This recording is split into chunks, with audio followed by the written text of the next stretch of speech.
This is A's Cast Live, your comprehensive look at the Athletics. Leaping at the wall, it's gone! A towering drive into center field by Rooker. And 29 other MLB clubs. A judging blast. All rise. Here comes the judge. Swung on, hit high, hit deep to right, away back into the second deck. Bobby Witt Jr. becomes the first shortstop in Major League history to have two 30-30 seasons. Shohei Ohtani starts the 50-50 club. Join us as we take you inside the baseball universe, from humidors to walk-off dingers to Hall of Fame talk. We have you covered. Spend your afternoon with us, only on A's Cast Live. Here's Chris Townsend. Good afternoon, everybody, and welcome to the Friday edition of A's Cast Live. And I hope all of you are super excited. I hope you're pumped up. I hope you're jazzed. I know I am. Like yesterday, on the day off, following the game, got to play a little golf, and I was following the game the whole time, and I'm like, you know what? This is badass. This is super fun again. You know, watching this team grow, it's a pleasure to cover. It's a pleasure to watch. And the fact that we've gotten to know these guys over the years, you're so happy for them, you know, because we've mentioned here before about how the expectations that they had in spring training, and you want to buy in and you want to believe, and you're like, okay, let's do this thing.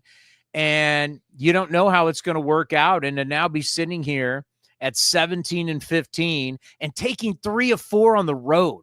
Not only did you just beat the Rangers at home 2 out of 3, but you took 3 out of 4 on the road in division. I don't care who it's against. Anybody you beat in division, any team, obviously, but in division's even bigger. Man, this is really, really good stuff, and we've got a great show for you. Ed Sprague is going to join us, director of our minor league system. What's the official title? Director of Player Development. He is going to join us. Ed Sprague. We'll talk about Gunnar Hoglund, who's making his debut. He is the last piece of the Matt Chapman trade with the Toronto Blue Jays. Another guy you pick up, battle through injuries. Another Mississippi State guy, by the way. My God. I mean, we love those guys in the organization. We love that. We love Mississippi State. Started with Kendall Graveman.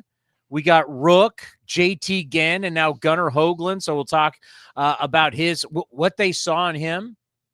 And we got the scouting report from Fran Reardon, the skipper down in Las Vegas, the leader of men on Gunnar, but excited for him to see it come true for him. This is going to be really special as he's going to get his opportunity. A first-round pick backed by your Pirates in 2018, and was drafted 19th overall by the Blue Jays in 2021. Everybody has talked about how this kid's got something special. We're going to get to see it today. I've got a question. By the way, we'll also have the Mark Kotsay Show brought to you by Folsom Lake Ford. Mark Kotsay going back to South Florida. We can tell you we've taped it already. He's in a good mood, obviously. And yes, when Kotz goes back to South Florida to remember his Marlin days, don't think we're not bringing up smoking Jim Leland, the great Hall of Famer, and how Mark Kotsay learned how to bet the ponies in South Florida with Jim Leland as his manager. That's a friend of the program, Jim Leland. Jim Leland. Can you imagine? You're a kid from Southern California.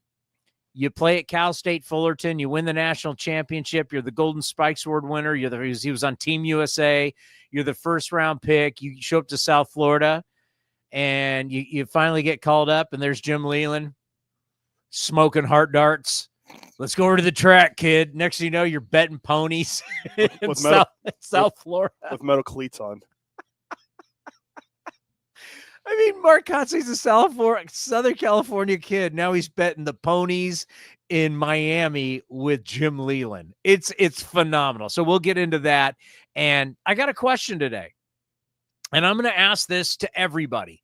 I'm going to ask it to you, whether you're listening on 650 KSTE in Sacramento or on the Bowl in Las Vegas or anywhere else on the A's radio network, for everybody listening on A's Cast, for everybody watching on YouTube and everybody watching on X, I'm going to ask Ginny and Johnny Dosco in the Change-Up today, A's Cast on NBC Sports California. And then when we're taking your phone calls, 833-625-2278 on A's Talk, I'm going to ask you this question. What is the most surprising thing about this team so far for you in 2025? Take a minute. Let it soak in. What's the most surprising thing? Now, you could go real easy. Hey, they're 2 games over 500. I get that. I think a lot of people are going to talk about how good the bullpen has been. I think you could say, man, this team can take a punch because started out the season fantastic, right? You split a 2-game set up in Seattle. That's a good start, right? Everybody's happy to split a 4-game set in division. But then all of a sudden you come back home and you get waxed by the Cubs. You get waxed by the Padres. You get waxed by the Mets. But what do the A's do? They keep getting up off the canvas. And now the A's right now have the most road wins in all of baseball. I think that's yours, right? Yeah, that was the amount of road wins already. I mean, road warriors. If I'm not talking about Hawk and Animal either. The tag team champions, the road That's warriors. Legion of Doom right Yes. there.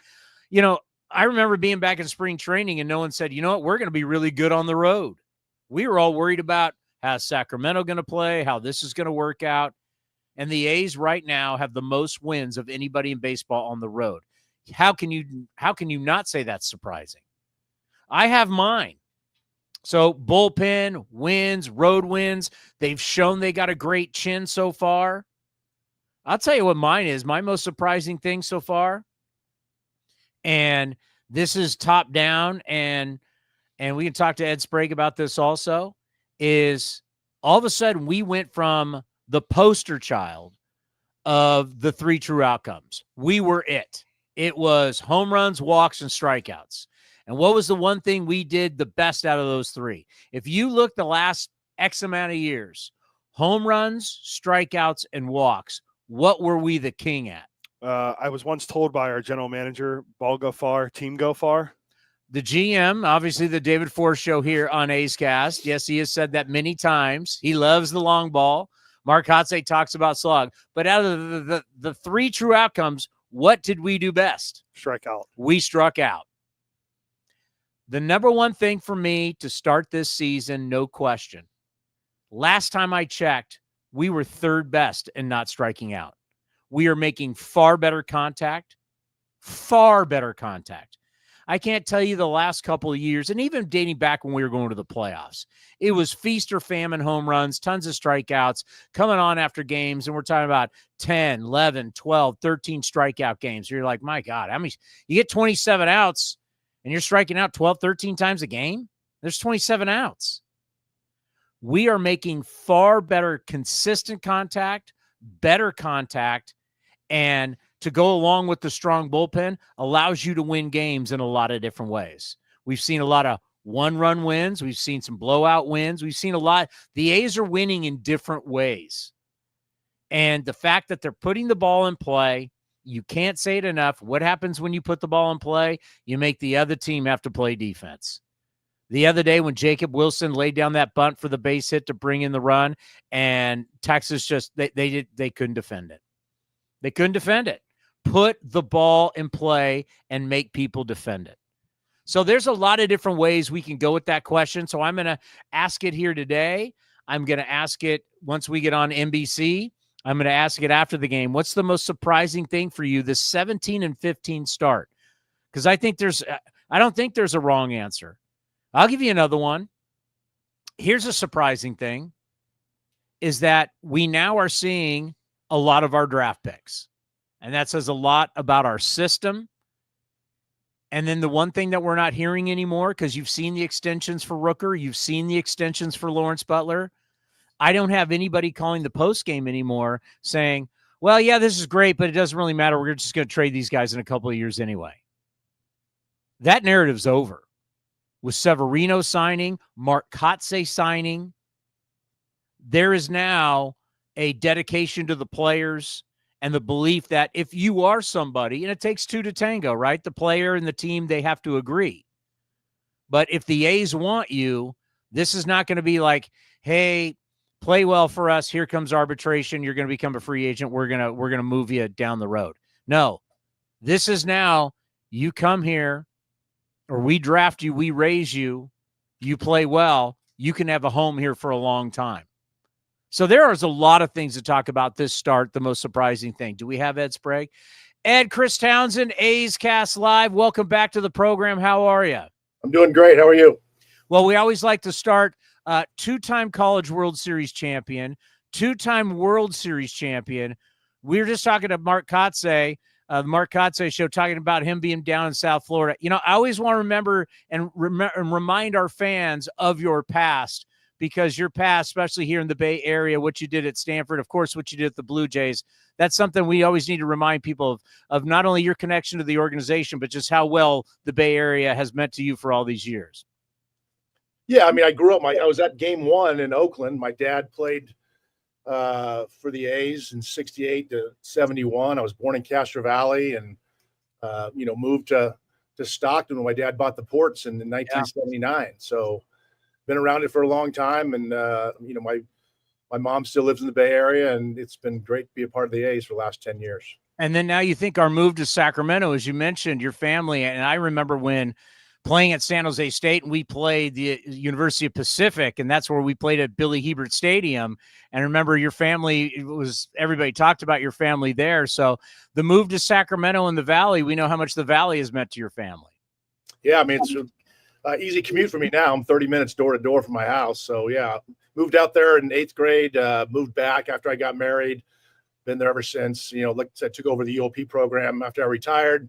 Was there for 12 years before I came on board here. So the Valley's been a great spot for me, as mostly Northern California as well. Now, obviously for you, seeing all these young players start to blossom for the Athletics, and when you're watching a game right now and you see Jacob Wilson and you see Nick Kurtz, and of course what we've been watching with Lawrence Butler, and you see these players who have come through the system, what does it mean to you when you watch a game and you see these guys, the lights starting to go on and things are going well for them? Yeah, it's exciting to look around that lineup and see all the homegrown talent we've had. And, the draft and the development over the last few years has been fantastic. And just good that, when you can sit in front of players when you first get them and say it's a golden opportunity for you to get to the big leagues with this organization, and then to see it happen right in front of your eyes, I think is great. And we got some other guys coming up to challenge these guys as well. When you talk about Mark Kotsay getting a contract extension, when we talk about Luis Severino signing the biggest deal in franchise history, and he comes over, and we always talk about, he's the dude. You played in the American League East, and when a guy has starred and played in New York, whether it's for the Yankees or the Mets, I mean, you're not soft when you play in New York that long. And then you look at Lawrence Butler getting the extension, and Brent Rooker. What is that? How does that filter down all these extensions and these signings? What does that say to all these young players? Because for years the narrative was you'll get to Oakland, you play well, and then you're going to get shipped out. What does it say now that team's in Sacramento, obviously going to go to Vegas in 2028? What does it say to the young players? We're going to raise you, and you're going to have a chance not only to get to the big leagues, but a chance to stay here for a long time. Yeah, I mean, I think that when you get drafted by a team, you really feel loyal to that team, and you think you're going to be with that team the rest of your life, and you don't even really think about the 29 other teams. So you really want to make your mark with the team that drafts you. And now you have the opportunity to not only get up there, but stay long-term. And, I just remember watching, 18-year-old Lawrence Butler come into our camp in 2018 or 2019, out of Georgia as a high school kid. Now to see him, get that extension, it's certainly so happy for him. And like I said, with the guys at Wilson and Muncy behind him and all these other guys that are coming up, getting a chance to play, it's going to be fun. Even Sodi, having him during the alt side as an 18-year-old coming, with no games to play and being around all these veteran guys, and to see where he's at now. God, you forget about that, but you guys were at San Jose Muni. And, I know Fran Reardon, we've talked to him about it. You were there. Just a weird time. Obviously, the COVID shut down. so many players. We lost some players, guys retired, guys stopped playing. A lot of players had to figure it out on their own and work out. You had the certain guys that were there with you guys, and every team had the alternate site, because you wanted guys that could help you with the big club. Then you wanted the certain young players to keep playing. When you look back at that time, I know it was very sad for our game, but when you think back at that time, what do you think back? And obviously it hurt a lot of people's careers. Yeah, it was devastating for a lot of people, for sure. But it also gave us a unique opportunity to put these younger guys like Tyler, for example, around, veteran minor league players, and sometimes who had a lot of big league time, and get that experience. You don't get that experience in the minor league level. You get drafted, you kind of play with your group. You don't get to go to a AAA setting and be a part of a clubhouse and learn all the intricacies that happen. And that's part of development too. And I think that helped Tyler early on in his career to kind of watch these guys go about their business and see how they do things, and maybe sped up a little bit of his development. When you look at the system right now, and I know if this is something you're preaching throughout the system is, by the way, congratulations. The start of the year has been really good for most of the A's teams. And I know it's always nice. It's about development and trying to get guys to the big leagues, but it is nice to see at most of the levels your teams are winning. Yeah, winning is development as well. I mean, we want to develop winners. I think Kotsay would be the first thing to tell you that.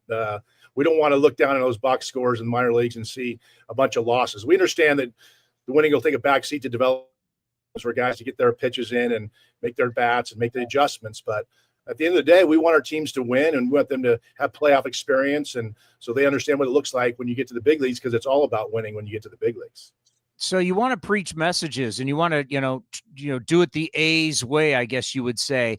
And one thing that I've really noticed this year, you look in the data, is how much more contact is being made with the Athletics compared to what we've seen in the past. Has that been something that you're starting to stress? We went through this era where everybody was just about hitting the ball at the ballpark. Have you guys stressed out the minor league level, maybe a little more contact? We talk about barrel percentage. There's a bunch of different ways to look at barrel percentage, but is contact, making more contact, less strikeouts, something you've been preaching? Yeah, I mean, we've never really bought into the launch angle revolution. I mean, at the big league level, you could talk to Darren Bush, who's been there a long time. We've never really tried to lift the ball in the air, even though the result has been that we have hit a lot of home runs.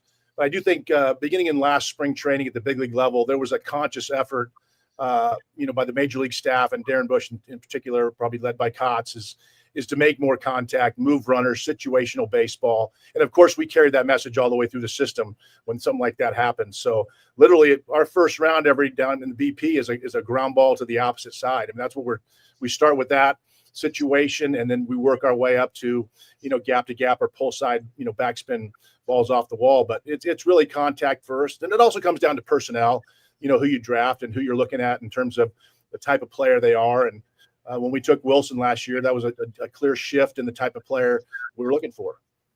Well, and also Nick Kurtz. Nick Kurtz hasn't shown the power yet, but he's shown the ability to put the bat on the ball. He's a big guy. We think the home runs will come. But watching his development, what did you see, and when did you really think, yeah, this kid isn't going to be here that long down the minors? Yeah, he's a hit-first guy. I mean, I think for sure. I mean, he controls the opposite field very well for such a big guy. And that's, when you can do that, you're going to have success on the batting average side and putting the balls in play. And of course, he's strong. So the more contact he makes, it's just a matter of time before the ball leaves the ballpark. So, I think when we got him last year, I mean, he spent 5 games in Stockton, went right to AA before he got hurt. We knew we had something special, and he missed a month and a half before he went to the fall league, and he picked right up where he left off. And so I think when he got to the big league camp, I think we debated starting him in AA, kind of like we did with Wilson the year before. And then he went to Vegas and hit that homer. And it was like, David's calling my phone. I said, I think we need to start him in Vegas. And I said, I think I'm one step ahead of you. I knew that phone call was coming. So, the Vegas ballpark was certainly going to help his type of game, because the contact he makes, it's going to leave the ballpark in that league. But the home runs will come. He's a strong kid. He's very smart. He's very athletic, and it's a matter of time. He's a good kid. He knows what he's doing up there. He's going to make some adjustments. We're going to challenge him.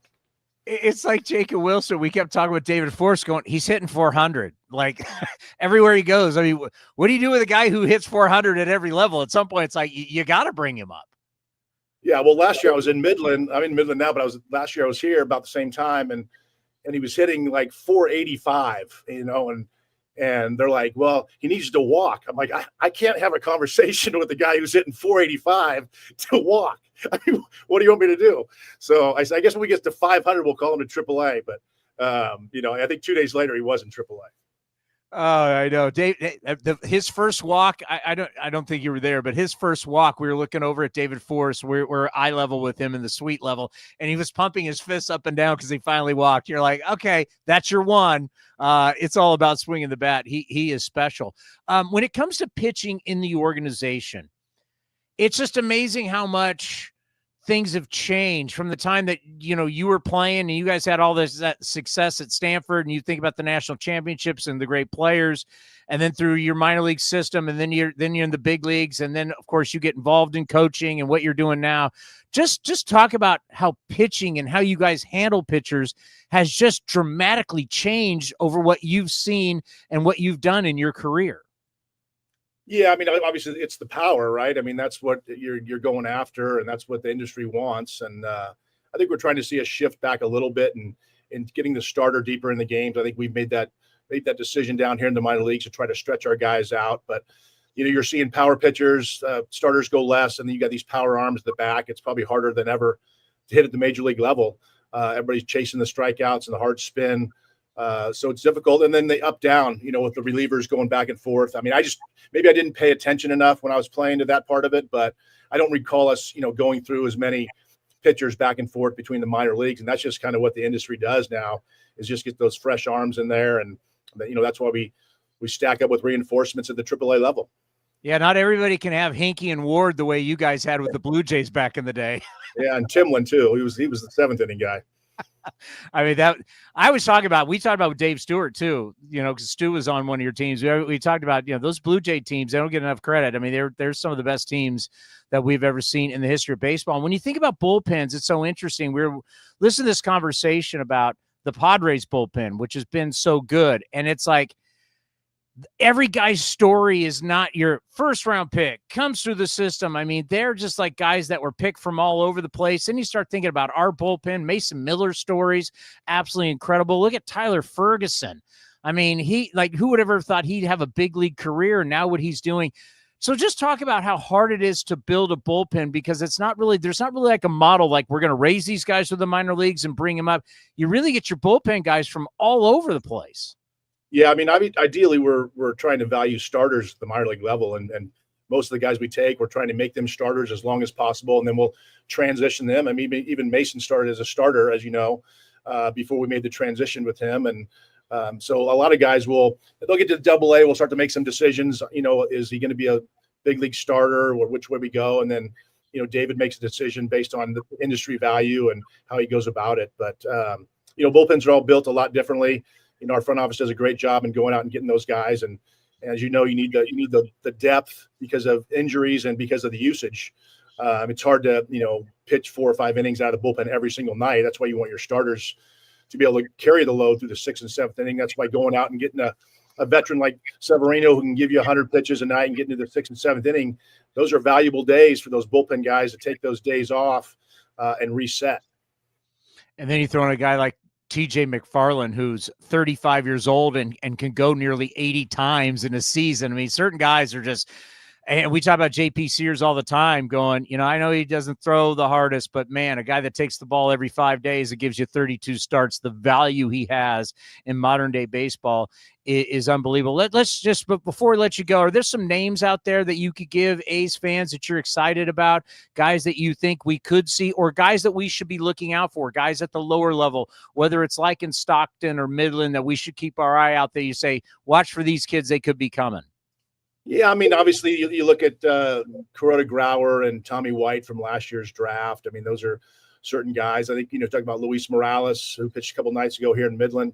He's 97 and 99. A lot of these guys, if you're following around, you would know, probably seen them in big league camp. So those guys are on the faster track.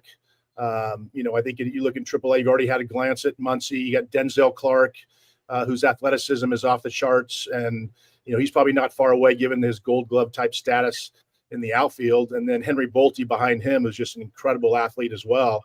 and he's off to a pretty good start here in Midland. So those are just some of the guys that are coming, and we'll see how the rest of them plays out. Some of the younger guys, you don't want to put too much expectation on them early. We're 5 weeks into the season and so far things are going good. We love Henry Bolte out of Palo Alto High School. I love the kid. I mean, he's a man child. Like, he walks up, he's got a little kid's face, but he looks like he's a strong safety in the National Football League. I mean, he's got unbelievable skills. We can't wait. Now, Denzel Clarke, I keep hearing this, and actually a guy that I played with at San Jose State, Mark O'Brien, is his agent, and he keeps telling me that this is like one of the best athletes. When we talk about, you played with Devon White, who is one of the best center fielders we've ever seen athletically. Like, what's the comp for the athleticism for Denzel Clarke? Bo Jackson. Wow. I mean, it's pretty impressive. Look, I mean, on the defensive side, when Denzel does things, he made a play in the fall league this year, or he didn't make the play, but it was a home run to dead center field at the Cubs place, Sloan. And, it's a pretty high wall. I don't know if it's a 10-foot wall or whatever it is. And he went up and to rob a homer in dead center field, and he got up so high over the wall, he fell over the wall onto the grass berm, and in one fell swoop, he jumped up, two-legged jump back onto the warning track like he was Spider-Man. It was incredible. I mean, it was a non-play, but what he did, I mean, he runs up the wall like Bo Jackson does. Again, that's a tough comp to put on a young kid, but when he does the way he runs, as hard as he runs, as fast as he runs, and the way he goes after the ball in the outfield, given his size, I mean, Devo was a great athlete, but you're talking about two different animals here in terms of size. Yeah, that's pretty impressive. You throw I don't think there's ever been a better athlete. The guy that was all-pro in football, all-star in baseball, Heisman Trophy winner. He'd leave a full season in Kansas City playing on the turf in the hot summer and immediately roll into the Raiders and be the best running back in football. That's pretty high praise. By the way, I think we have such unbelievable people who work in this organization, and we like highlighting everybody on A's Cast Live because we like showing people's baseball life, the life of people who've been in our business for a long time. And I think of yours second to none, from the World Series to the College World Series to what you do for us now. So we always appreciate the time, and we like to highlight it because your baseball journey is one that's been absolutely incredible. Well, I appreciate it, Chris. Thank you. You take the very best. Safe travels. Good luck in Midland. We'll talk to you later on during the season. Okay, sounds good. Take care. Ed Sprague Jr. here on A's Cast Live. He just went Bo Jackson. Bo Jackson. We have to talk about that next on A's Cast Live. Here's the pitch, and it's a hit. Folsom Lake Ford has stepped up again, winning the Triple Crown Award, Ford Motor Company's highest honor, now 7 years in a row. Folsom Lake Ford is a top sales leader in the U.S., along with being top in customer satisfaction, in sales, service, and finance. Now that's a home run. Don't miss the huge savings on your favorite models at your truck headquarters. Folsom Lake Ford, in the Folsom Auto Mall. A's closer Mason Miller joined Chris Townsend on A's Cast Live ahead of opening day to discuss the thrill of closing out games for the Athletics. You always like that juice. I mean, in college, you'd have to go complete games, starter to get to it. But, there's nothing that beats that feeling of getting the final out of the game, high-fiving all your teammates and getting into the locker room with a win. So, I've liked the big moment. I've liked it. I think I've been able to keep a pretty even head about it, though, and I think that helps me have more success in that role, that I don't get too high or too low. I just know that if I get 3 outs, I got the job done. It doesn't have to be pretty. I don't have to be perfect, but it's you either got it done or you didn't, and I think there's something liberating in that. You can watch the full interview at youtube.com/athletics or listen at athletics.com/A'sCast. And here's the pitch to Tyler. Swung on, drilled to right, way back. Martini at the track. He will turn and watch it fly. That swung on, drive to deep right field. Going back, Palacios, and it is gone. 2 payoff pitch, and Soderstrom launches this one to deep right. Taylor back, it is gone, and Soderstrom has done it again.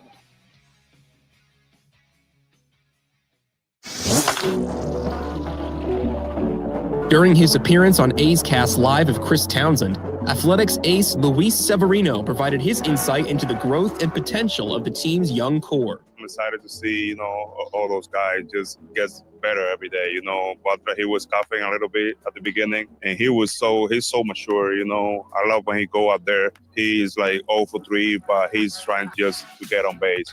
He gets a walk. I'm pumped every time I see that because he's not trying to get ahead every time. He's just trying to get on base. So I love him because of that. Like, he just grind every at bat, and I think he's the soul of this team. When he goes, like, everybody goes. So I'm really happy for him, and there's a lot of words on. He's unbelievable.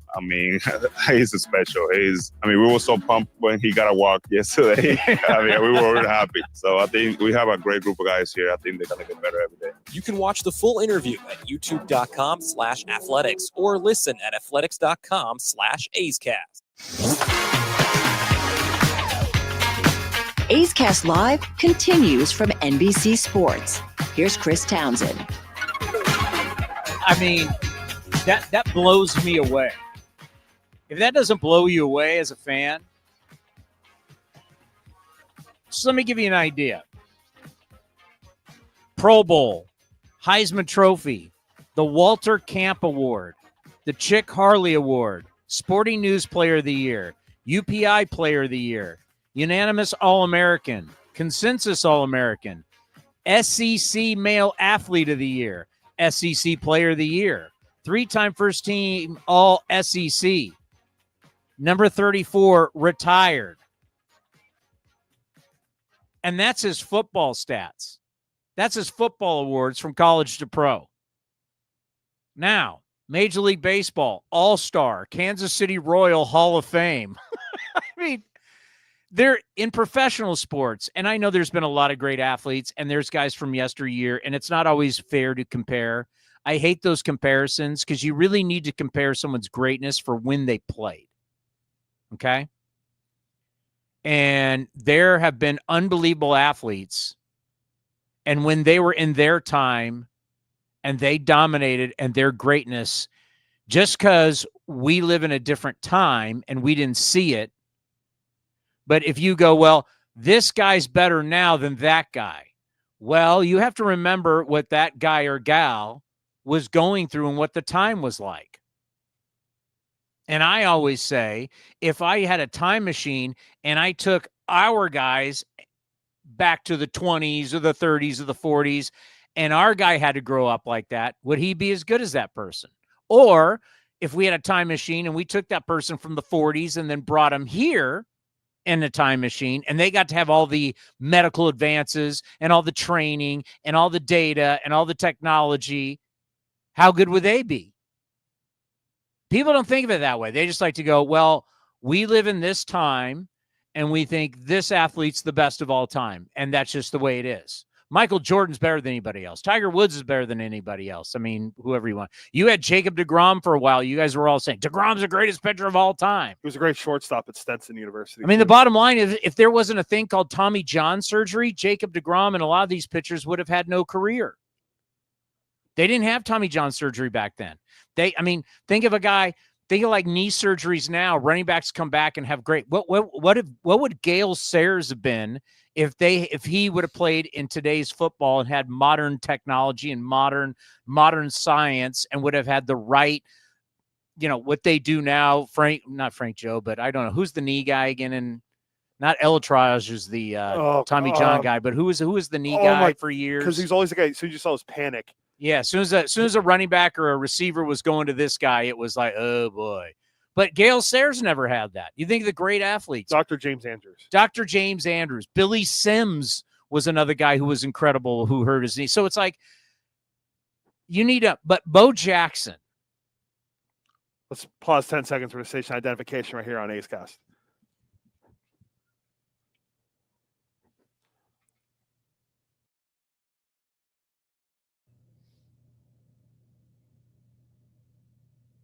Bo Jackson, no question.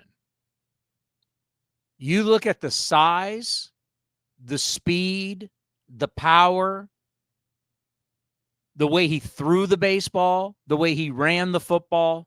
There is a great story that Hall of Famer Howie Long and 4-time Super Bowl champion Matt Millen have told. They've both told this. They both backed up the story. There was a time early when the Raiders took Bo Jackson. They knew Bo Jackson was going to play football. Al Davis was cool with it. And Bo Jackson played a full baseball. So you're talking spring training through an entire season and then just showed up in Los Angeles. Well, the coaching staff, now this is a Raiders defense that had just won the Super Bowl. So you've got you got the Mad Stork, you've got you got Willie Brown, you got like Hall of Famers. Ted Hendricks is one of the great football players of all time. You got Howie Long, you got Matt Millen, they've just won the Super Bowl. They beat the Redskins. And they didn't tell these guys, first team defense, they just put Bo Jackson, didn't tell anybody. Bo Jackson just shows up. They didn't make a big deal of it. Nowadays, they make a big deal of it. Bo just shows up. It's in season in LA, and Bo Jackson just shows up, and they start giving Bo Jackson the football against the number one defense. This is back when they used to hit in practice. And Bo Jackson's running over a Super Bowl defense. Running over. And they're all like, who is this guy? He took off his helmet, and they went, oh, it's Bo Jackson. Guy came out of baseball, a full season baseball, no training camp. He hasn't been hit, hasn't had pads. He literally would roll out of a full baseball season and arguably be the best player in the National Football League. Like, all due respect to, Deion Sanders is one of the great athletes. Brian Jordan, there's a lot of guys that did both. Don't tell me any basketball player. Hockey guys are great guys. They're tough. But that's a different skill set. To be an all-star in baseball and walk out with no training camp, nothing, and put gear on and play in the biggest, fastest, nastiest game on the planet and be the best. My God, there's nobody like Bo Jackson. Nobody. I wish I would have been alive or older when he played to see how he was as a player. Who? Bo Jackson. Oh my God. In the SEC, he's trucking dudes. He was trucking guys in the NFL. He could fly by you. He could run through you. It's like, Jim Brown was great, but Jim Brown was never as fast as Bo Jackson. And they talked about Jim Brown. You know who's the one guy that you might compare is Chamberlain, Wilt Chamberlain. Oh, nice. He was a nice player. Wilt Chamberlain, everything Wilt Chamberlain did, nobody. Like they said, Wilt Chamberlain would roll out with all the professional volleyball players in Manhattan Beach and smoke because he was so big. Wilt Chamberlain could bench press 500 pounds. Like anything Wilt Chamberlain was a great track athlete at Kansas. You're talking about a guy who's 7-something feet that would, but played like a small guy. Wilt Chamberlain may be a comp obviously it's going to be, but you're talking about just somebody who is just so great. It doesn't matter what they do. It's just greatness. Barry Bonds was not going to walk off a baseball field and be great in the NFL. LeBron James might have been somebody who's like that. He is a tremendous. I know there's a lot of LeBron haters around here. RIP to your Lakers being knocked out of the postseason. Warriors tonight, Game 6. It's a big one. Aaron Boone compared Aaron Judge to Steph Curry. You know, when you text me and Amelia Schimmel about that, you know what the first thing I thought was? Well, Steph Curry actually shows up in the playoffs. Oh, wow. Why do you guys hate? Is that too soon? Or why do you guys hate Aaron Judge so much? Because he doesn't show up in the postseason. Nobody hates the Yankees more than I do. But the kid from the Valley, he's a Californian, for God's sakes, even though he is a Fresno State Bulldog.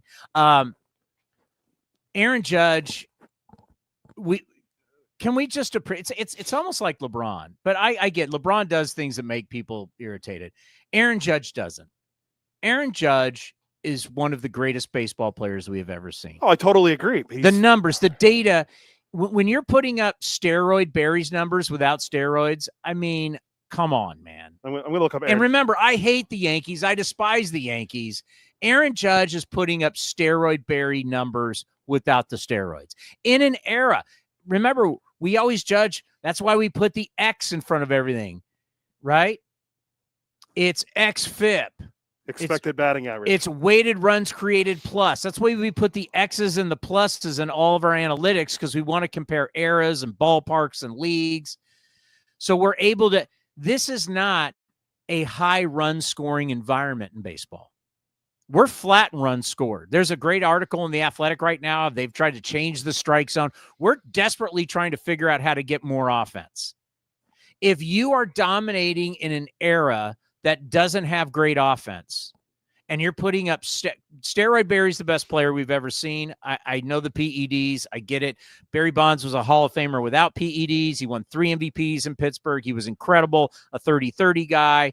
And then he, comes to San Francisco. He's great. But then we know around 96, 97, the PEDs, and he becomes Super Barry. Super Barry's better than anyone we've ever seen. I'm not a Barry Bonds fan, but I know greatness when I see it. Super Barry on PEDs, the best we've ever seen. Aaron Judge is putting up Super Barry numbers. He's hitting 427.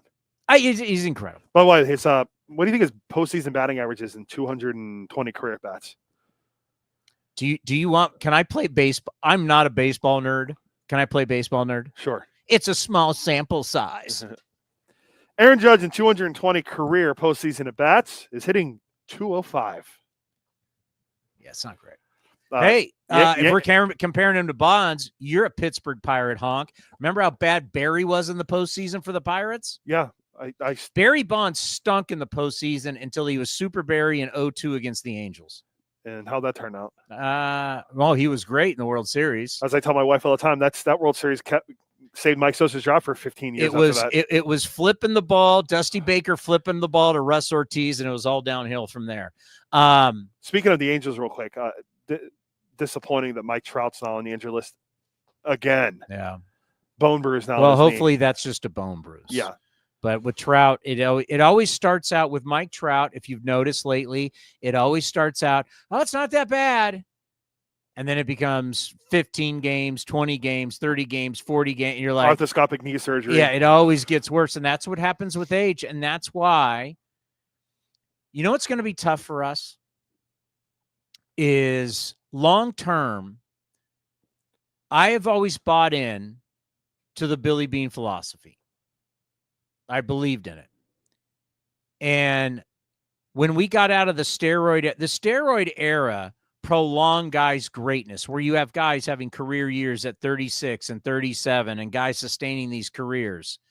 But now that we're out of the steroid era, we're reminded that, like way back when, guys start losing it in their 30s. We just got done with a series. There's a lot of questions about Marcus Semien right now. When you get to your mid-30s, your eyesight starts to change. Your body's not making the testosterone. You start breaking down. Your legs aren't the same. The male body really starts to change in the 30s. And Mike Trout's just another example. So we will have a struggle because it's always been like, how much do you want to commit to a guy? Once we go to Vegas and have a lot of, spending the money because you're seeing the money being spent now, what happens when we sign our first player to the 10-year whatever contract and we got to be like, yeah, this is awesome. But deep down, you're like, do we really want to be paying this guy when he's 38, 39, 40 years old? I hope it's one of our own guys we just resign, like Jacob Wilson or something. Trout hasn't played in over, just going real quick, Trout hasn't played in over 120 games since 2019. By the way, the Aaron Boone comparison to Steph Curry, I guess he's kind of like a great three-point shooter. They shoot around 43% sometimes for an extended period. So Judge is like a great three-point shooter at the plate right now.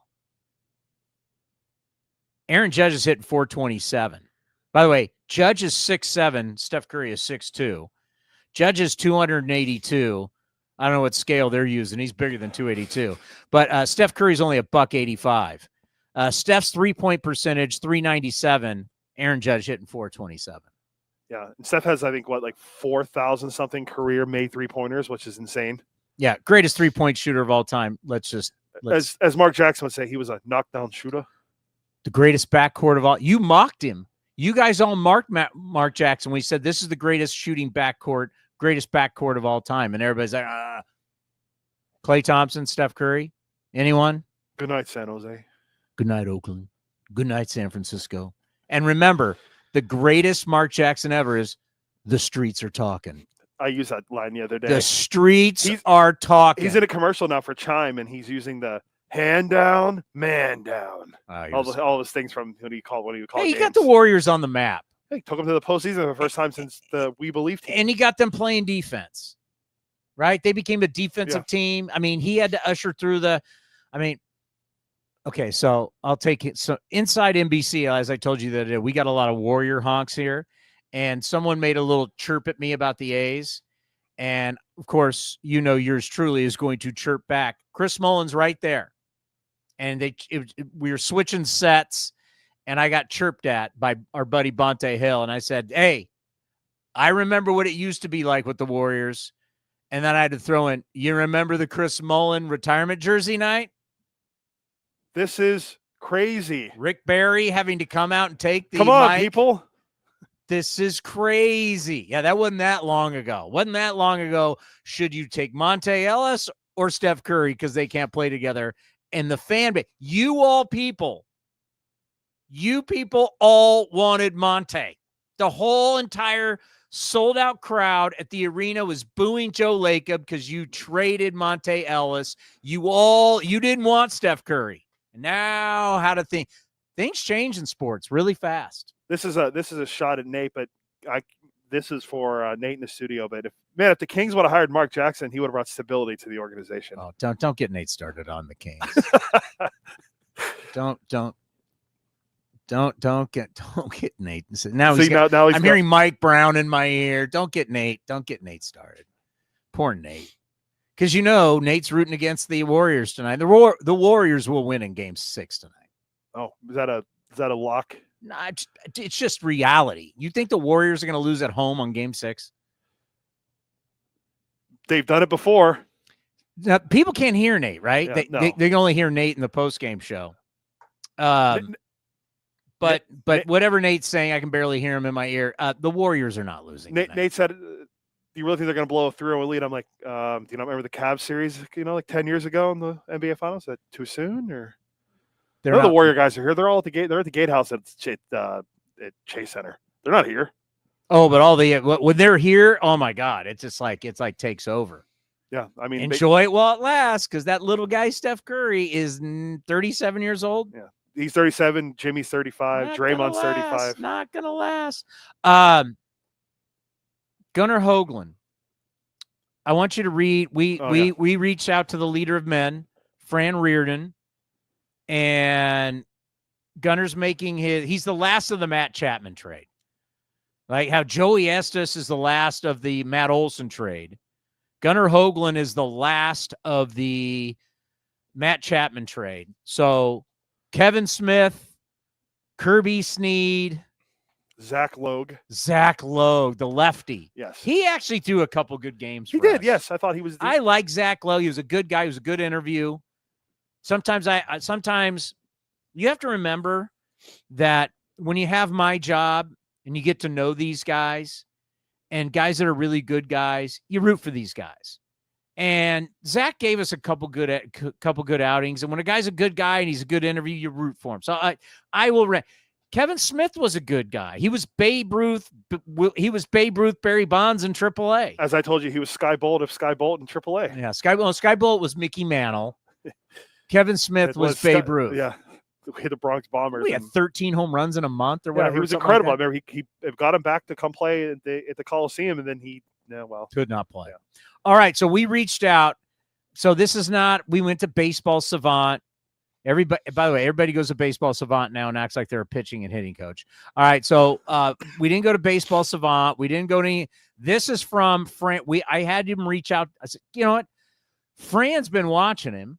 Fran is the one telling everybody, hey, this guy's throwing the ball well. So what did Fran Reardon? We got the scouting report from the leader of men in Las Vegas, Fran Reardon. Gunnar Hoglund making his MLB debut, the last of the Matt Chapman trade. If this kid turns out to be something, Matt Chapman, since he left, is what hit since 236 or something. I think it's 230s. If you count Toronto to San Francisco, he's hit some home runs, but he's hit 236. He strikes out a lot. Defense is phenomenal. Yeah. All right. Give me the Fran Reardon, leader of men, Gunnar Hoglund scouting report. Fastball has been 92, 94 range. Sweeper has progressed nicely. and has a lot of confidence with it. Mixes in cutters now and again. Changeup is his go-to pitch.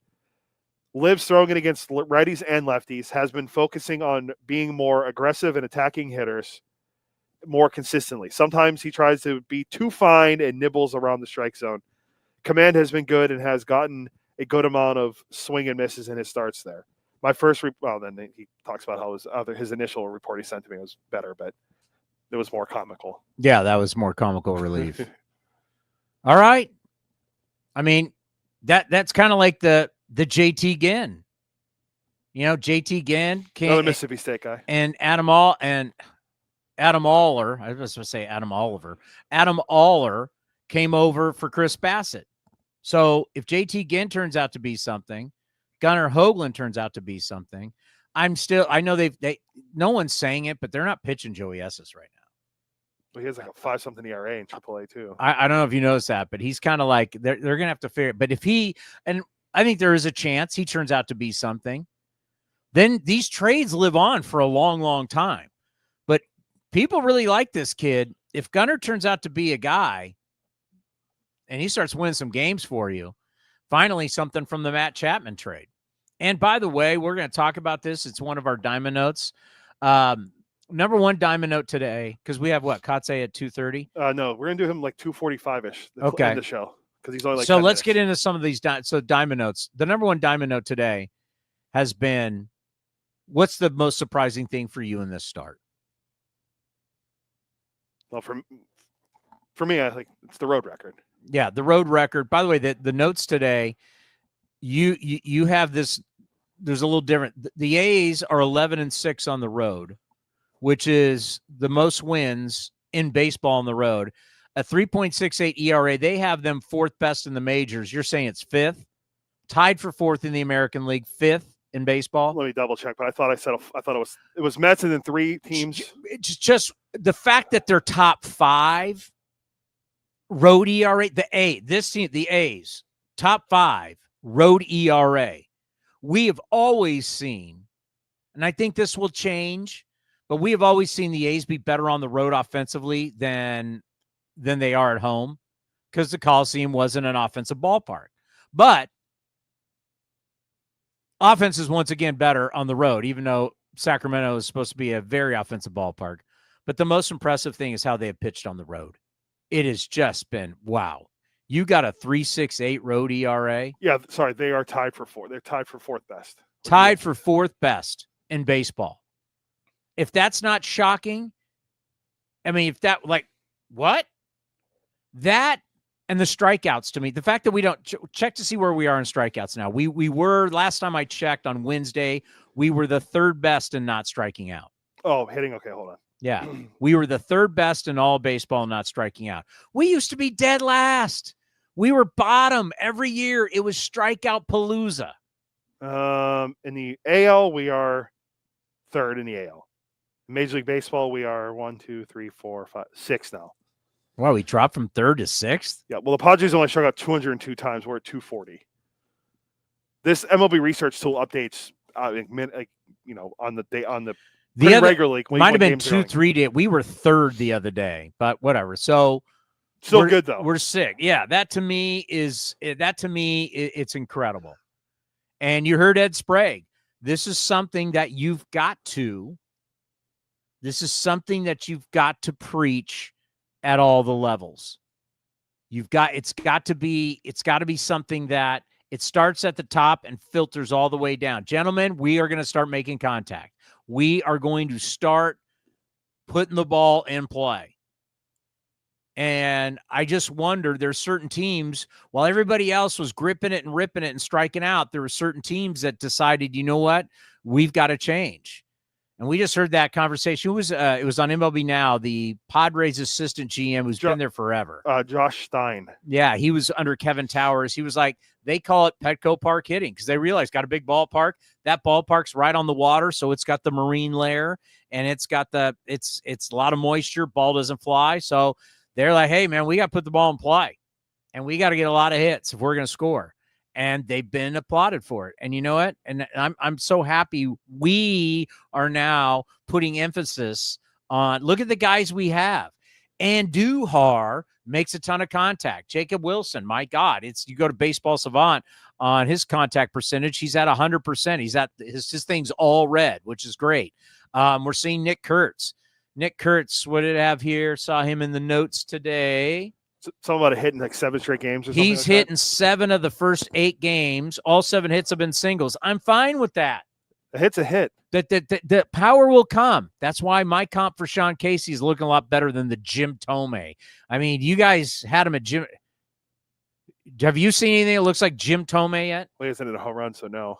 But look at Thome was a third baseman. Did you guys not watch Jim Thome play? It's like I'm dealing with a bunch of kids who didn't watch Jim Thome play. I didn't give the comp of Jim Thome though.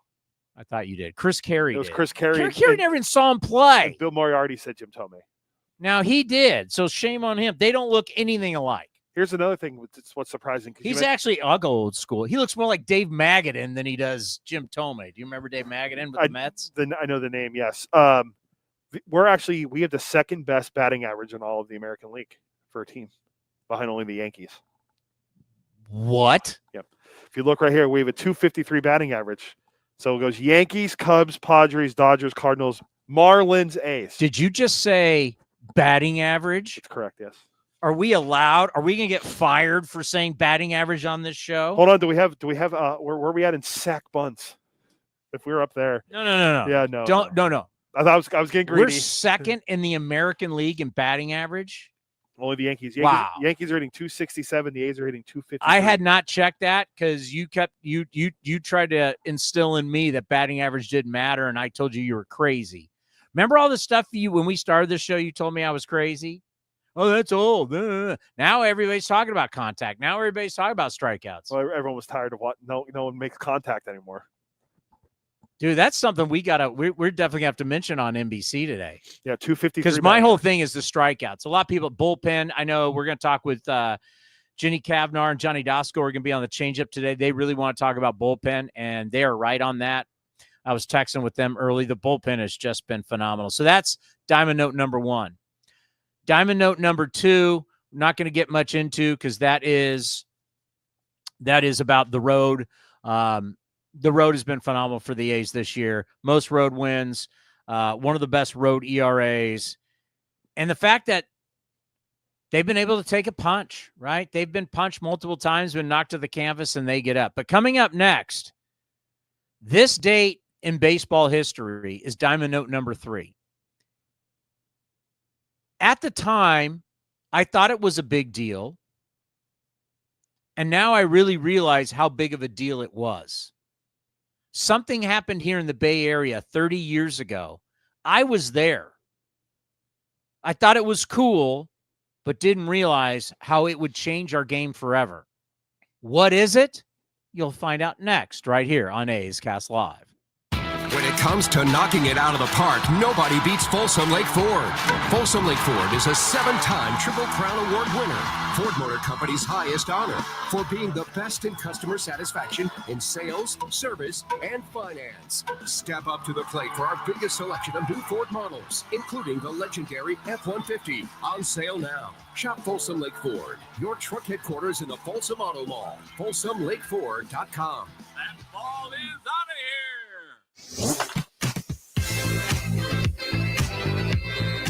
A's shortstop Jacob Wilson joined Towny on A's Cast Live to share his approach when stepping into the batter's box. Yeah, I go out there every day. You kind of have to have a different mindset up here. You're facing the best pitchers in the world pretty much.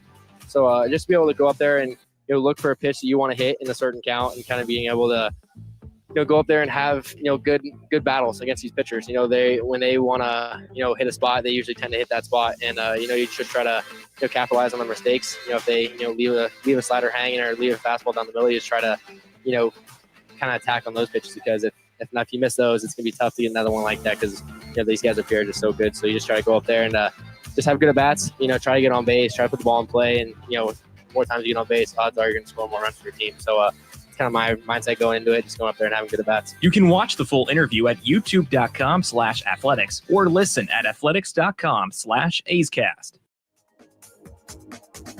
Unlock offers and receive exclusive in-game features by downloading the MLB Ballpark app for iPhone and Android today.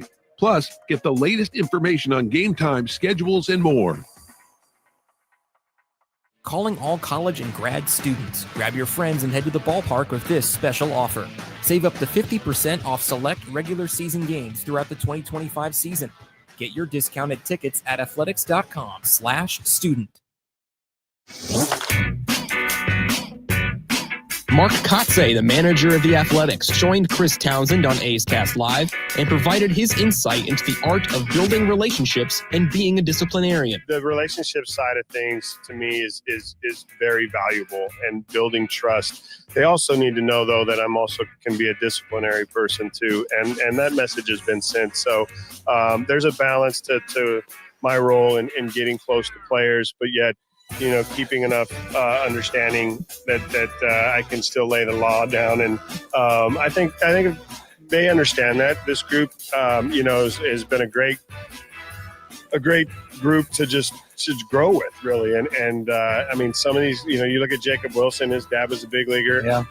There's a ton of experience around the game. So You can watch the full interview at youtube.com/athletics or listen at athletics.com/AceCast.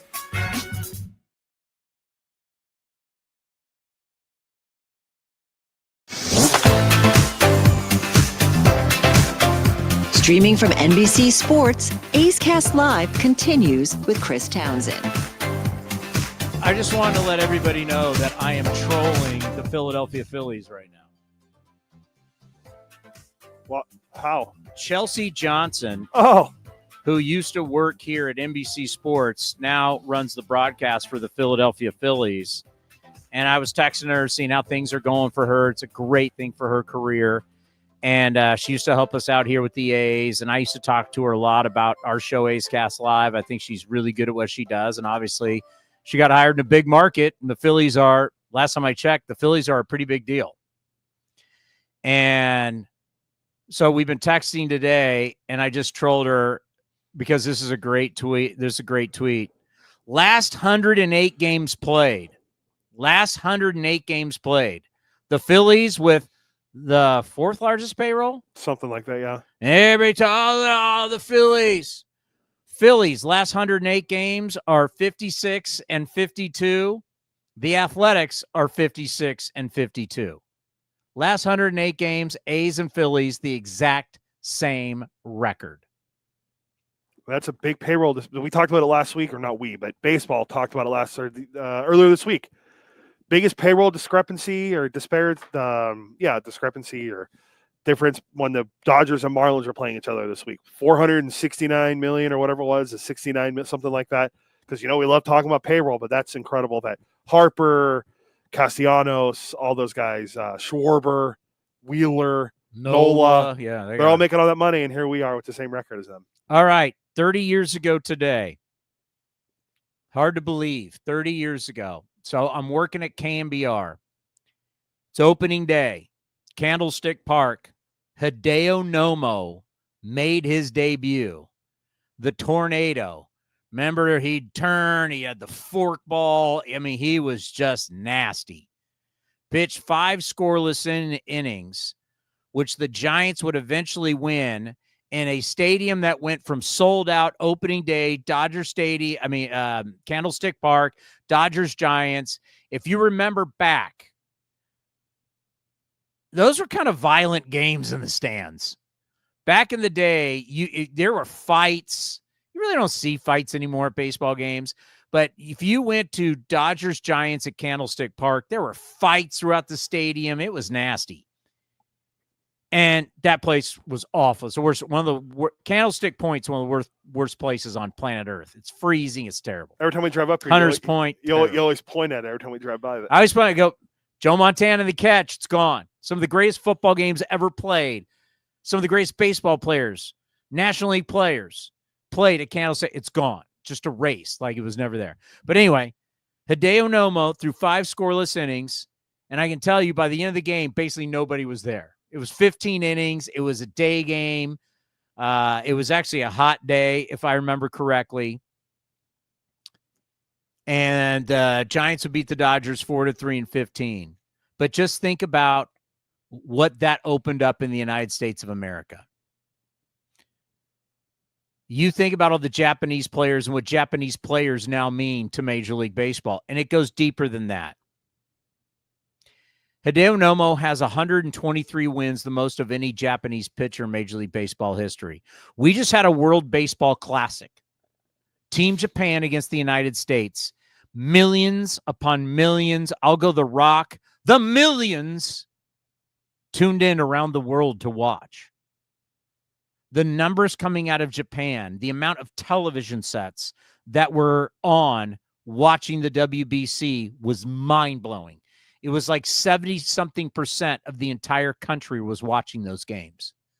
I've been to Japan twice. I was there in 2019, the retirement of Ichiro Suzuki. Mind-blowing. Hideo Nomo was the first guy to come over because people went, can Japanese guys really play here? Because we're arrogant. And with arrogance comes stupidity. And we were so arrogant. Can these guys really play? Well, we now are all looking at a guy named Shohei Ohtani as having the greatest skill set we've ever seen in our game.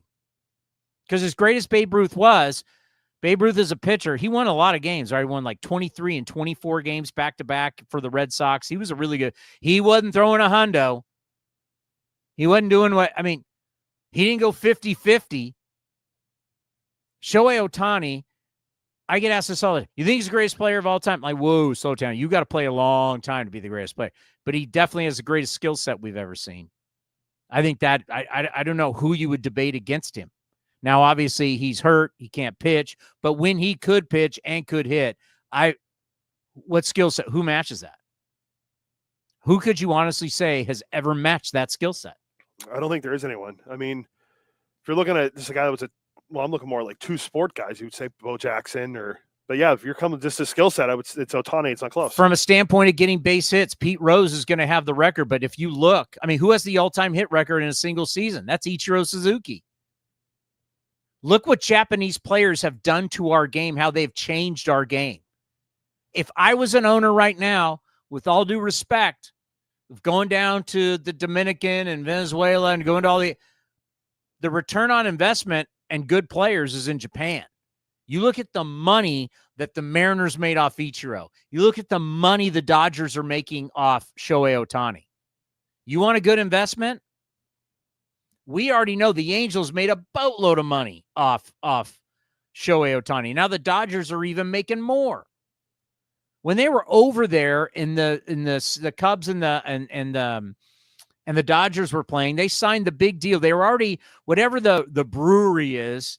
That's like the number one sake company in the world. They had stuff going on at Dodger Stadium. They just signed a new exclusive deal with them while they were over there in Tokyo.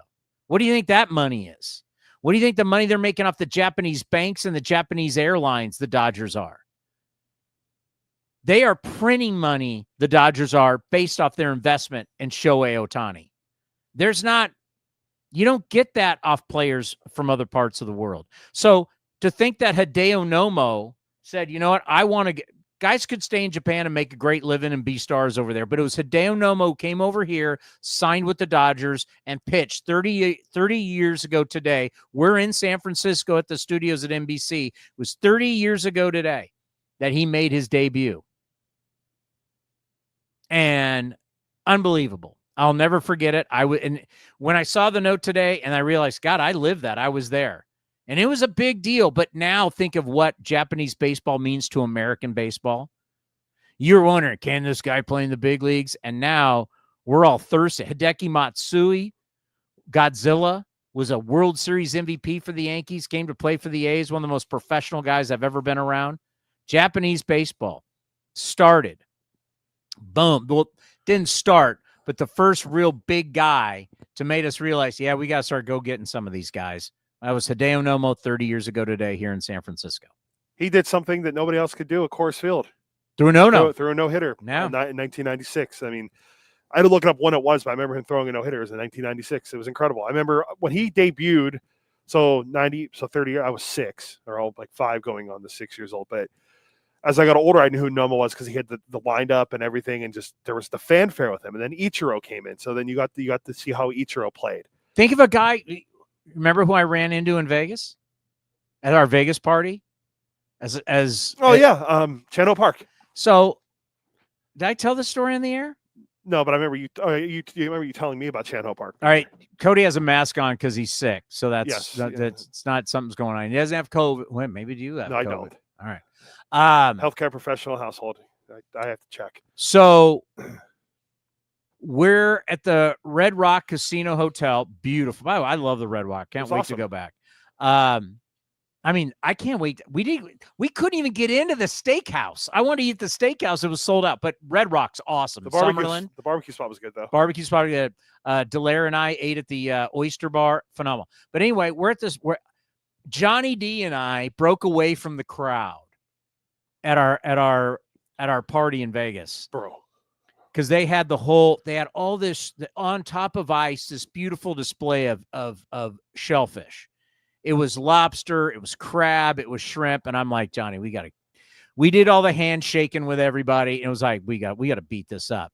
So I'm sitting there mowing down. I had these crab legs. I'm mowing down crab legs, and somebody wants to introduce somebody to me. Now think about it. I got crab. I mean, I'm mowing, and it's Chan Ho Park, and I'm like, how is this? Long story short, Bally's, the guy who's running Bally's, is friends with Chan Ho Park. Chan Ho, next thing you know, I'm in like a half-hour conversation with Chan Ho Park. It was hilarious. I didn't get a chance to talk to him, but I saw you guys talk. I didn't recognize until you damn. He said that was Chan Ho Park. Our boss Delaire, who's right now, I keep pointing because he's right next to us. He came over and he admitted. There he is, right there. He admitted to rigging the pitch clock. You want to come tell the story?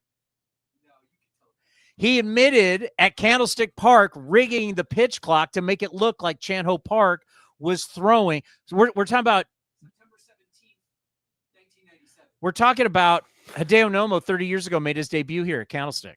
How big that was and what it means now. Like a guy like Chan Ho Park ended up having a career, but Delaire rigged the gun at Candlestick Park to make Chan Ho Park think he was throwing.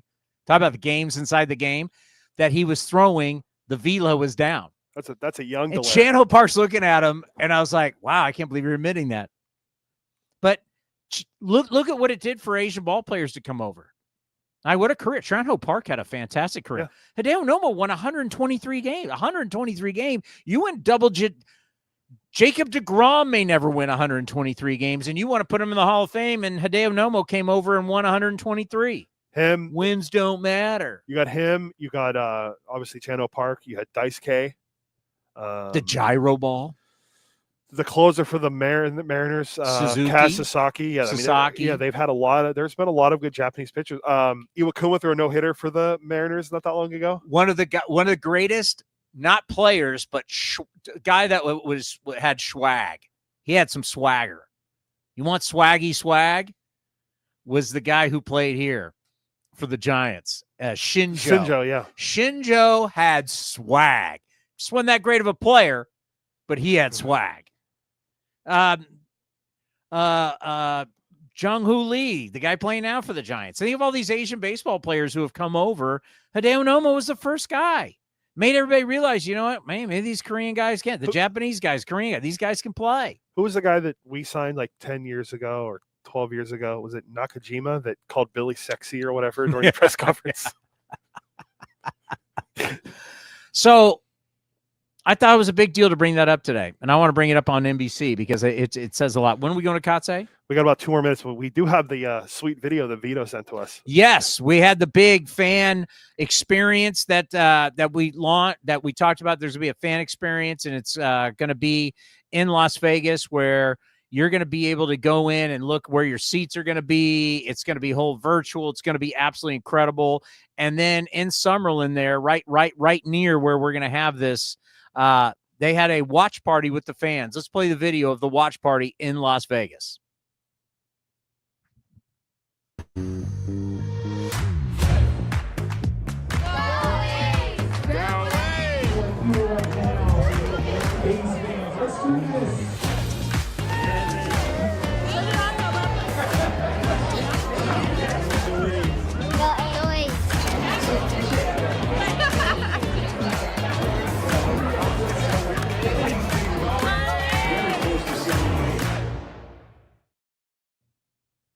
I have a feeling we may be doing some shows from there.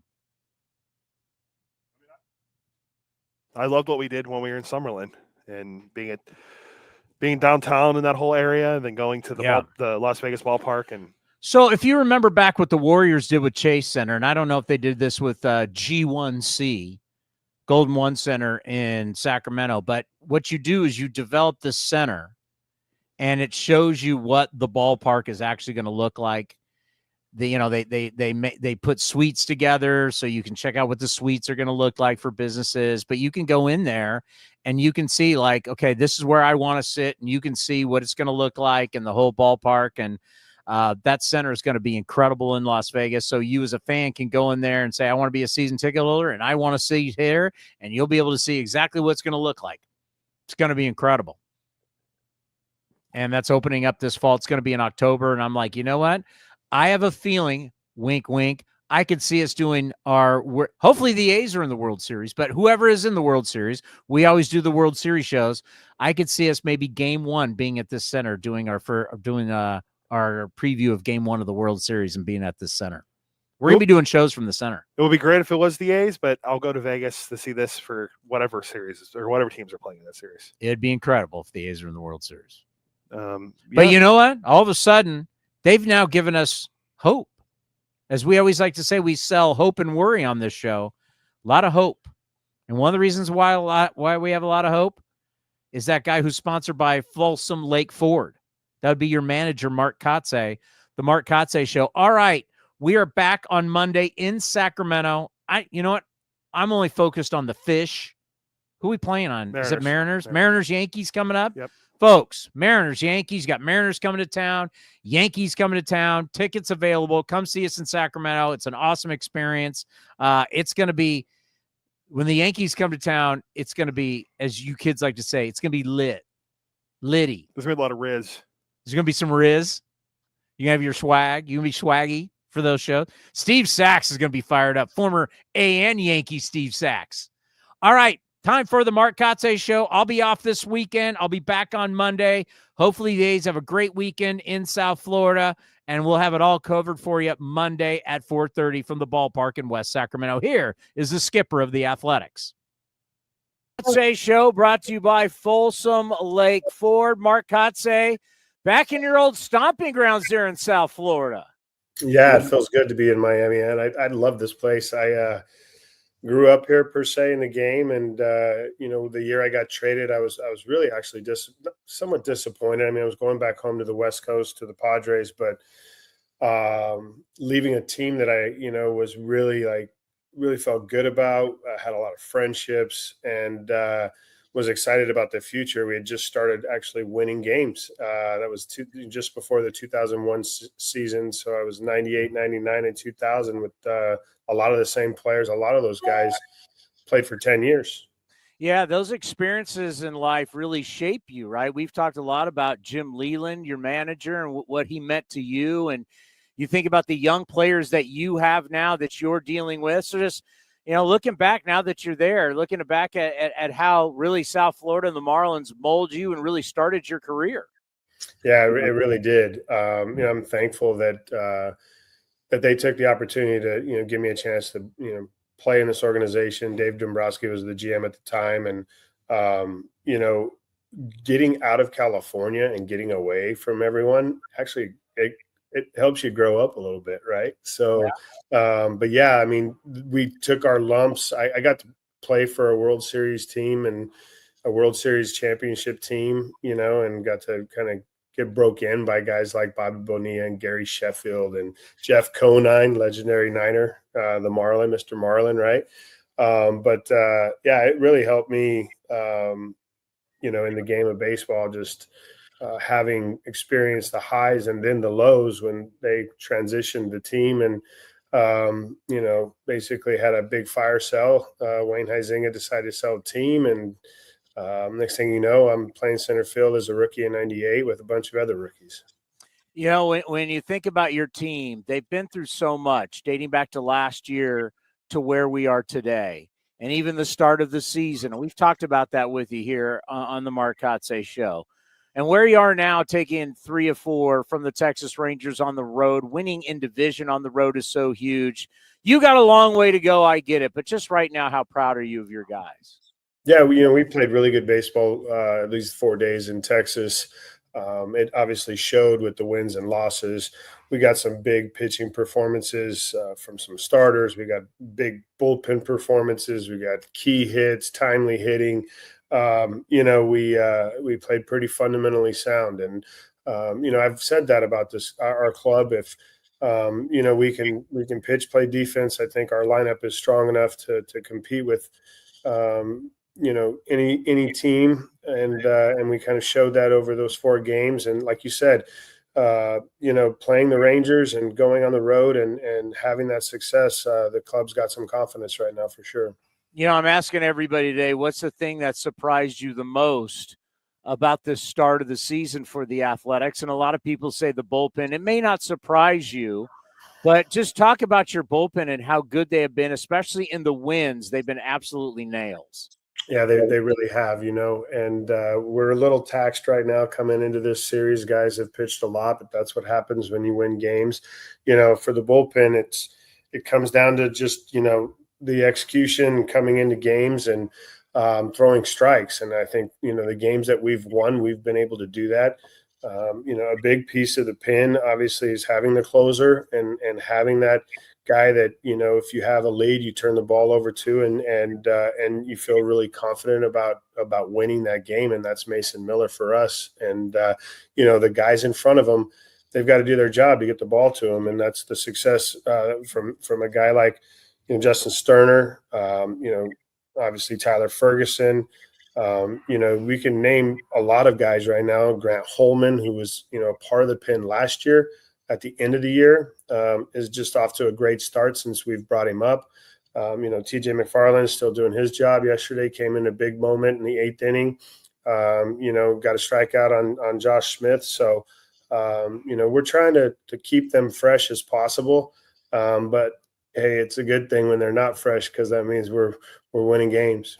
Well, and when you think about, we've been looking at this number 4 runs. Like when you score 4 runs or more, the team usually wins. But you've had a lot of close games too. You've won a lot of different ways. You have to be happy about that. And I think that also goes back to the bullpen. You can win a lot of different ways when you have a good bullpen.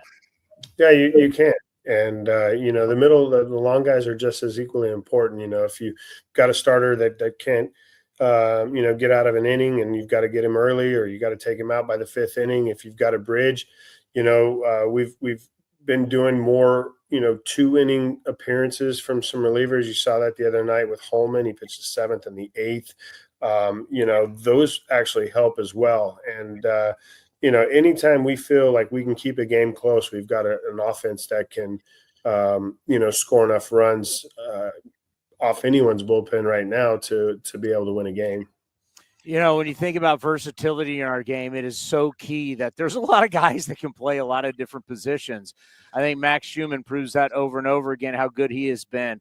How did it feel putting Andujar at third? It's been a long time since he played third, been a long time since he played.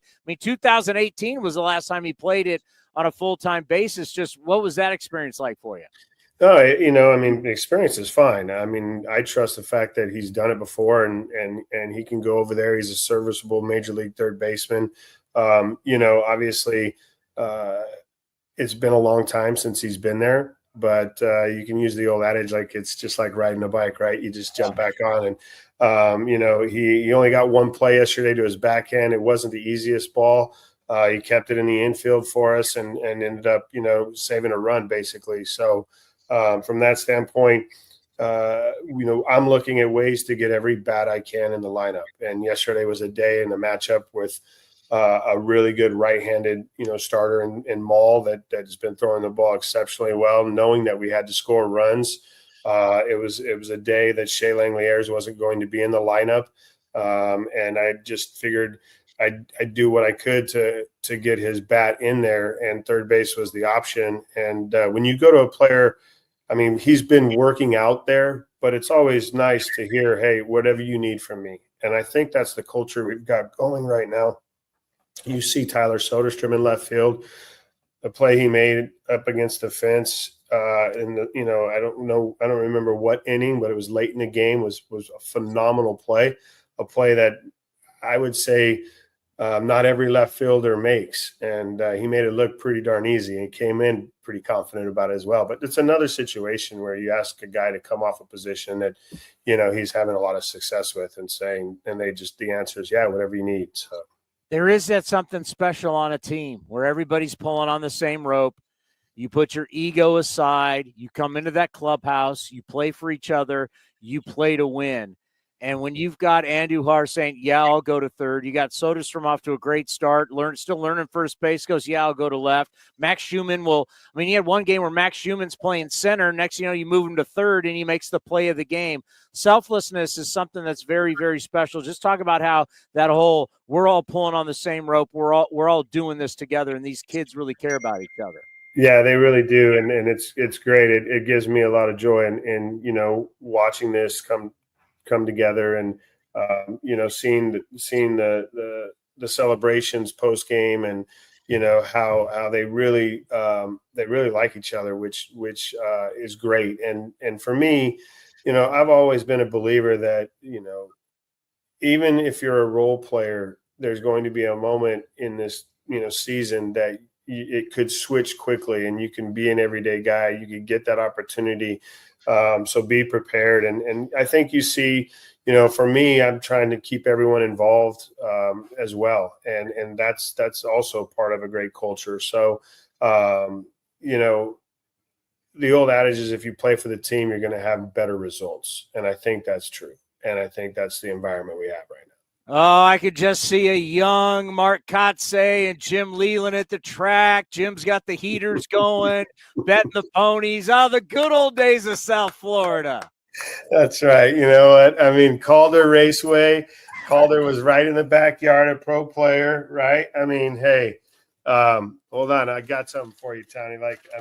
This would be epic, right? Like if this was if I could, this would be the smoke that you'd light up, right? And you'd say, okay, here we go. We're going to ride lineup out today. And, we're going to, oh, wait, the races. Hold on a second. Let me check my ticket.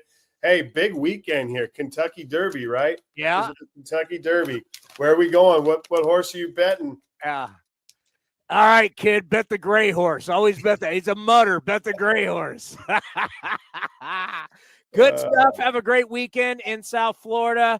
Good for you to be back there. I know you got some great memories. We'll see you in Sacramento on Monday. The Mark Kotsay Show brought to you by Folsom Lake Ford. The A's YouTube page is your go-to destination for A's video content. Get access to great highlights, exclusive behind-the-scenes content, classic games, A's Cast Live, and more. Visit youtube.com/athletics. This has been a presentation of The Athletics.